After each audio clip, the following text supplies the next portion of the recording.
আপনার মারামারির দরকার আছে? মারামারির দরকার নেই তো।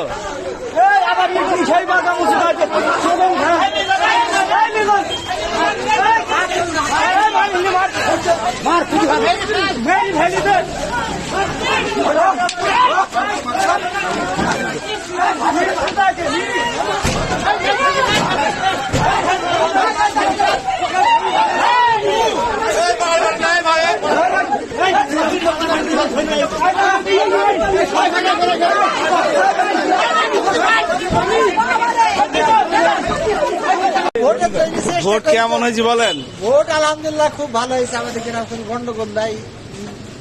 আমাদের কাছে অভিযোগ আছে যে আপনারা আওয়ামী লীগের কিংবা সাধারণ পাবলিকদের আপনারা ভোট যেতে দিচ্ছেন না। অনেকেই আছে, অনেকেই আছে তাদের আপনারা ভোট যেতে মানে সেন্টার থেকে বের করে তাড়াই দিচ্ছেন, এরকম অভিযোগ। এটা আসলে কতটুকু সত্যি সেটা একেবারে মিথ্যা কথা। এটা সত্য কথা। আপনি ওই